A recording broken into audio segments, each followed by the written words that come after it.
Student, welcome to the Nelson's English School, Standard 8, subject Gujarati વ્યાકરણ. વિદ્યાર્થી મિત્રો, આજે આપણે પ્રત્યય વિશે અભ્યાસ કરીશું. ગુજરાતી ભાષામાં પ્રત્યયનું શું મહત્વ છે અને પ્રત્યયની શું કામગીરી છે એના વિશે આજે આપણે જોઈએ.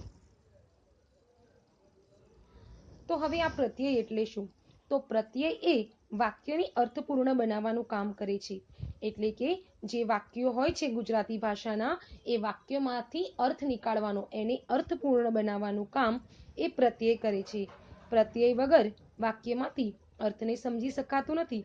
એટલે કે જો વાક્યની અંદર પ્રત્યયનો ઉપયોગ કરવામાં ન આવે તો વાક્યનો અર્થ આપણે સમજી શકતા નથી. આમ પ્રત્યય વગર વાક્યનો અર્થ પૂરો થતો નથી અને વાક્યમાંથી અર્થ મેળવવા માટે પ્રત્યયનો ઉપયોગ થાય છે. એટલે ગમે તે વાક્ય હોય, એ વાક્યમાંથી આપણને અર્થ મેળવવો હોય અને અર્થને સમજવો હોય તો એ અર્થને સમજવા માટે વાક્યોની અંદર પ્રત્યયનો હોવું જરૂરી બને છે. તો આમ પ્રત્યયનું કાર્ય એ વાક્યને અર્થપૂર્ણ બનાવવાનો છે. પ્રત્યયની કામગીરી શું છે એના માટે આપણે બે અલગ અલગ વાક્યો જોઈએ. જેમાં વાક્ય નંબર 1, રામ રાવણ માર્યો. હવે આ વાક્ય છે તો આ વાક્યમાંથી આપણને અર્થ નીકળે છે? આપણે અર્થને સમજી શકીએ કે નથી સમજી શકતા? જ્યારે આ જ વાક્યની અંદર હું પ્રત્યયનો ઉપયોગ કરીને આ વાક્યને હું આ રીતે બોલું, રામે રાવણને માર્યો, તો એની અંદર જે રામ શબ્દ છે એની અંદર એ શૂન્ય પ્રત્યય વપરાયો છે અને રાવણને માર્યો એ અને ને પ્રત્યય વપરાયો છે. તો રામ રાવણ માર્યો એના બદલે રામે રાવણને માર્યો, એ વાક્યમાંથી અર્થ આપણે સમજી શકીએ છે. વાક્ય 2, હેતલ બાગ ગઈ. હવે એનો જ આ જ વાક્યને પ્રત્યયનો ઉપયોગ કરીને આ વાક્યને હું બીજી વાર બોલું તો હેતલ બાગમાં ગઈ. તો આ જે માં શબ્દ છે એ વાક્યમાંથી અર્થ નીકાળવાનું કામ કરે છે. તો પ્રત્યયની કામગીરી એ જ છે કે જે વાક્ય અધૂરો હોય એ અધૂરા વાક્યને પૂર્ણ બનાવવાનું અને વાક્યોને અર્થપૂર્ણ બનાવવાનું કામ એ પ્રત્યયો કરે છે. પ્રત્યય વગર આપણે વાક્યમાંથી અર્થ સમજી શકતા નથી. હવે ગુજરાતી ભાષામાં કયા કયા પ્રત્યયો વપરાય? તો ગુજરાતી ભાષામાં વપરાતા પ્રત્યયો જેમ કે ના, ને, નો, ની, નું, થી, કે, માં, થકી, વડે, દ્વારા, માટે અને એ વગેરે પ્રત્યયો વપરાય છે જે વાક્યને અર્થપૂર્ણ બનાવે છે. તો આ પ્રત્યયો વાક્યની અંદર આ રૂપે રહેલા હોય છે અને જે વાક્યને અર્થપૂર્ણ બનાવવાનું કાર્ય કરે છે. હવે પ્રત્યયના ઉદાહરણ આપણે જોઈએ. નંબર 1, નર્મદા નદી ગુજરાત જીવા દોરી છે. તો આ વાક્ય આપણને કંઈક અધૂરો લાગે છે અને એના બદલે હું એમ બોલું, ની પ્રત્યય ઉમેરીને એમ બોલું કે નર્મદા નદી ગુજરાતની જીવાદોરી છે.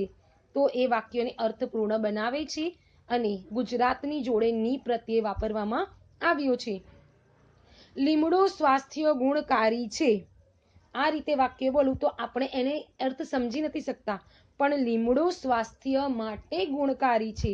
જો આ માટે છે એ પ્રત્યય છે અને એ વાક્યને અર્થપૂર્ણ બનાવી રહ્યો છે. ગંગા હિન્દુઓ પવિત્ર નદી છે. આ રીતે હું વાક્ય બોલું તો વાક્યમાંથી અર્થબંધ બેસતો નથી, પરંતુ ગંગા હિન્દુઓની નદી છે, ની પ્રત્યય મૂકું તો વાક્યમાંથી અર્થ આપણને સમજાય છે. ગુલાબ ફૂલ સૌને વધારે પ્રિય હોય છે. એના બદલે ગુલાબનું ફૂલ સૌને વધારે પ્રિય હોય છે. નું પ્રત્યય લગાવવાથી વાક્ય બંધ બેસે છે અને વાક્ય અર્થપૂર્ણ પણ બને છે. આવી જ રીતે એના બીજા ઉદાહરણ આપણે જોઈએ. આકાશ 5 પતંગ ઉડી રહ્યા છે. આકાશમાં 5 પતંગ ઉડી રહ્યા છે. માં પ્રત્યય વપરાયો છે. રસ્તા શાંતિ ચાલવું જોઈએ. રસ્તામાં શાંતિથી ચાલવું જોઈએ. તો માં અને થી પ્રત્યય આ વાક્યની અંદર વાપરવામાં આવ્યું છે.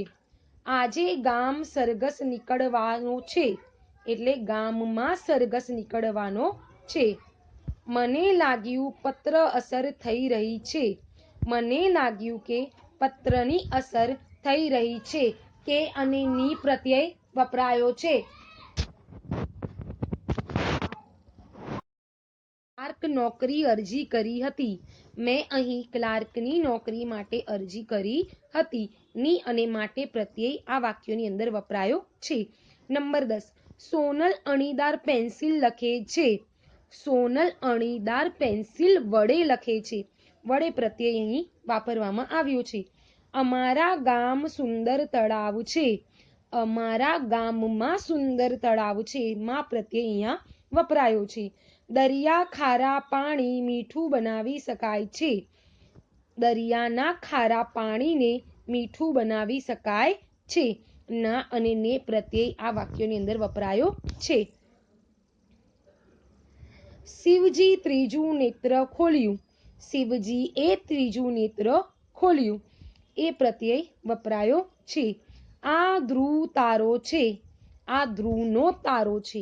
નો પ્રત્યય વપરાયો છે. નંબર 15. તેઓ ગામ દૂર રહે છે. તેઓ ગામથી દૂર રહે છે. થી પ્રત્યય વપરાયો છે. વારુણી અધ્યયન ગમતું. વારુણીને અધ્યયન ખૂબ ગમતું. ને પ્રત્યય વાપરવામાં આવ્યો છે. નંબર 17. ડોક્ટર સમાજ સેવક છે. ડોક્ટર સમાજનો સેવક છે. રાજા ફકીર જવાબ સાંભળ્યો. રાજાએ ફકીરનો જવાબ સાંભળ્યો. એ અને નો પ્રત્યય વપરાયો છે. એ પત્ર મેનેજર હાથ મૂક્યો. એ પત્ર મેનેજરના હાથમાં મૂક્યો. ના અને માં પ્રત્યય વાપરવામાં આવ્યો છે. રામ સીતા મન ચિંતા જાણી. રામે અહીંયા જે રામ શબ્દ છે એની ઉપર જે માત્ર દર્શાવે છે એ માત્ર એ શબ્દ દર્શાવે છે. રામ એ બોલું તો પાછળ આપણને એ સાંભળવામાં આવે છે. તો રામ શબ્દની પાછળ એ પ્રત્યય લગાડવામાં આવ્યો છે અને સીતા શબ્દની પાછળ ના મનની ચિંતા જાણી. તો કુલ 3 પ્રત્યય આ વાક્યોની અંદર વાપરવામાં આવ્યા છે. એ, ના અને ની. કલમથી સારા અક્ષર આવે છે. થી પ્રત્યય વાપરવામાં આવ્યો છે. સીતા રામ વરમાળા પહેરાવી.